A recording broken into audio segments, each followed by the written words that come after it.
Você está ouvindo o Drops de Dança, o podcast que traz a cada episódio o debate de um tema relativo ao universo da dança. Uma realização do curso de dança da UFO e do programa Licor, com o apoio do Núcleo de Música e Tecnologia da UFO.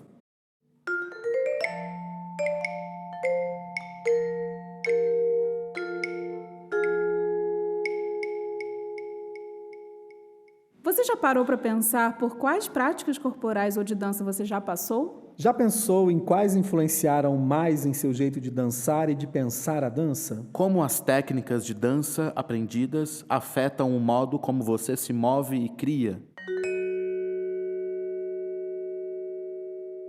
Oi, eu sou a Vivian Barbosa. Olá, eu sou Alexandre Molina. Eu sou Marcelo Camargo. E no episódio de hoje vamos conversar sobre o tema dança e técnicas corporais, em uma parceria com o Projeto Supernova, que conta com o incentivo do PMIC, o Programa Municipal de Incentivo à Cultura da Prefeitura de Uberlândia. Eu fico pensando que em determinados modos de pensar e fazer dança, essa relação sala de aula, palco, ela se estabelece de uma maneira muito íntima. E os modos, as técnicas com as quais você tem contato em sala de aula acabam, de certo modo, também escorrendo para o palco e configurando esteticamente os modos de dançar. Então, se você tem uma formação que é muito rígida tecnicamente, que não abre muitas possibilidades de você experimentar outras estratégias de movimento, há uma grande chance também de que a sua produção artística, a sua produção criativa esteja também extremamente pautada por esse regramento técnico. Eu me lembro, Ale, que quando eu entrei na minha graduação em dança, que foi na UFRJ, eu tinha muita experiência com o balé, né? Uma experiência prévia com balé. E foi muito interessante ver como que a minha disponibilidade para dançar outras coisas passava por uma desconstrução desse corpo do balé, né? E eu via colegas de sala de aula e de graduação passando por esse dilema e percebia como que essas técnicas aprendidas, principalmente quando elas são muito estruturadas e pautadas em formas específicas, né, de mover e de organizar o corpo, como que elas vão marcando esses corpos e direcionando esses corpos numa determinada maneira de se mover. E depois eu fui pensando que, na realidade, qualquer técnica de dança ou qualquer técnica corporal, ela vai deixando essas marcas na gente, né?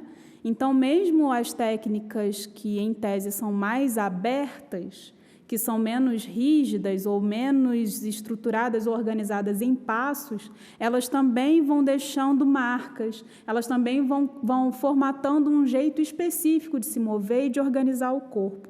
Então, a gente pode pensar em técnicas de improvisação, né, em técnicas de educação somática, por exemplo, que tendem a ser bem mais abertas, também configurando um formato, um jeito de corpo, um modo de pensar esse corpo, um modo de organizar esse corpo. Então, eu fui entendendo a técnica numa perspectiva até mais, talvez, antropológica, né? Que a gente aprende essas determinadas técnicas numa transmissão pessoa a pessoa, comunidade a comunidade, e isso vai nos formando e formatando o nosso corpo. Eu estou escutando, assim, Vivian, você falar, e eu fico pensando, eu não venho de uma formação em dança, numa formação de técnica, danço há pouco tempo, assim, relativamente, pensando, né, de gente que dança desde os 7 anos, balé, jazz. Eu, no máximo, devo ter feito umas 10 aulas de jazz, assim, durante a adolescência. Mas o meu processo de criação em dança está muito ligado a outras técnicas, pensando na minha formação enquanto artista, né? Acho que elas estão interligados nessas técnicas e que, de alguma maneira, também me moldam como eu vejo a coisa, né? Então, como eu olho, como eu vou pensar sobre aquilo, também está muito ligado a como, tecnicamente, de alguma maneira, né, não necessariamente porque eu fiz uma aula de balé ou não, mas existe alguma rigidez numa formação em desenho, por exemplo, né, que me deu várias técnicas de como olhar para o mundo, e isso diretamente também me implica em como eu danço, né? Então, de alguma maneira, é uma ferramenta que me auxilia a como olhar para a coisa. É curioso pensar sobre essa relação, porque parece dado, né? Parece dado. Eu, como comecei a estudar dança de forma sistematizada já muito tarde assim, para um certo entendimento de dança, né? Eu não comecei a estudar dança com 7, 8 anos de idade, mas com 18. Depois que eu entrei na universidade, depois também que eu pude ter mais autonomia sobre a minha vida, sobre as minhas escolhas, eu escolhi, então, estudar dança de modo sistematizado. E nesse início, eu tenho uma memória muito presente disso, nesse início havia um entendimento de minha parte de que eu só poderia dançar a partir de uma técnica e que eu precisaria me aperfeiçoar cada vez mais naquela técnica para que eu pudesse me tornar um artista. E depois, com o passar do tempo, eu fui percebendo, eu fui entendendo também com o meu próprio corpo que quanto mais diversas eram as formas de estudar dança, mais criativamente eu estava preparado para me alimentar de outras referências, e isso cria uma possibilidade de composição, de criação muito maior. Exatamente, Ale. E com esse percurso nosso, aos poucos, a gente vai compreendendo que a técnica pode ser entendida não como um fim, mas como um meio que a gente aciona para poder criar, para poder se aprofundar em uma determinada perspectiva, né? Então, eu posso, por exemplo, me aproximar de uma prática corporal como yoga para trabalhar nessa perspectiva da atenção a mim mesma, atenção a quem está ao meu redor, ou eu posso me aproximar de uma técnica corporal como a capoeira para trabalhar essa perspectiva do jogo, para trabalhar essa perspectiva do encontro com o outro. Então, como que cada técnica vai abrindo possibilidades, ao mesmo tempo que delimita essas possibilidades, né? Então, essas técnicas, elas limitam e libertam a gente, né, de uma certa forma. E eu acho que é libertador a gente reconhecer isso e se apropriando dessas técnicas de uma maneira cada vez mais consciente do que a gente quer, de qual é o nosso projeto, né, do que nos interessa nessas técnicas. E por aí vai. Eu fiquei pensando, acho que é legal a gente trazer também outras perspectivas para engrossar esse caldo aqui da nossa conversa.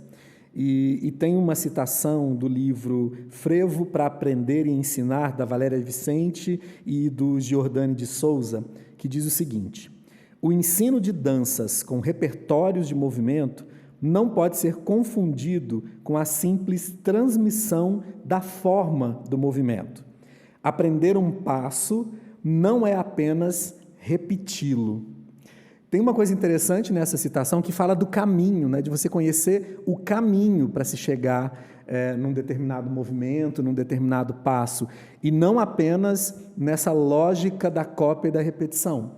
E também chega num lugar que a gente escuta, às vezes, né, que às vezes a técnica é um problema, né, de engessar, mas como a Vivian disse, né, que dominar uma técnica, essas mais sistematizadas,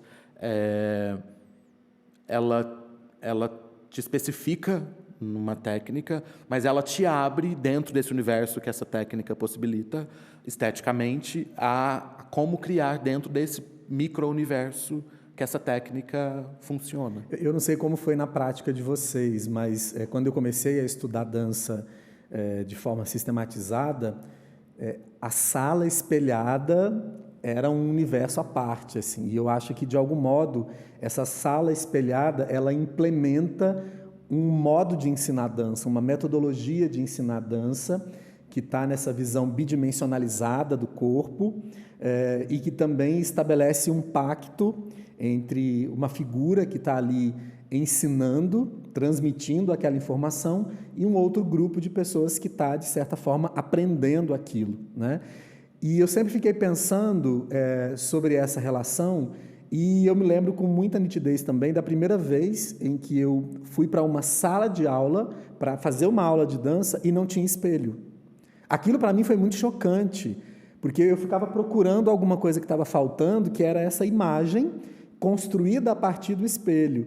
E nessas aulas eu comecei a perceber a importância de uma construção da autoimagem dançando, estudando dança, sem depender necessariamente do espelho. Eu não estou demonizando o espelho, eu acho que o espelho ele tem a sua importância, mas para mim foi uma virada de chave quando eu pude estudar dança numa sala sem espelho.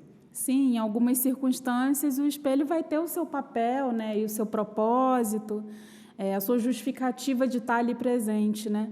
Mas se a gente for pensar nessa profissionalização e que em algum momento você vai, de repente, se apresentar para alguém, nessa apresentação, seja ela num palco ou, né, numa praça, em algum lugar, não vai ter espelho. Não. Como que você dá conta de si mesmo sem esse recurso, né? Como que você dá conta de se perceber e de perceber quem está ao seu redor sem esse recurso? Então, eu acho que esse olhar mais renovado, mais contemporâneo para as noções de técnica corporal e de técnica de dança vão ampliando também a noção de aprender e ensinar. O que a gente aprende, o que a gente ensina? Porque também é uma técnica a gente se reconhecer. Uhum. Também é uma técnica a gente trabalhar a nossa atenção, né? Então, a gente vai ampliando essa visão de técnica de maneira que a gente também vá ampliando a nossa própria formação no sentido da gente se tornar pessoas mais completas e artistas também mais completos, mais conscientes, né? Esse foi o nosso papo de hoje. E, para finalizar, a gente tem algumas questões. A técnica de dança que você pratica molda o projeto estético das obras que você dança? Qual a importância para você de aprender a história das técnicas de dança que você pratica? O que significa ter técnica para você? Técnica e criação são coisas separadas ou podem se aproximar e se misturar? Deixa aí nos comentários para a gente vai adorar ler o que você escrever.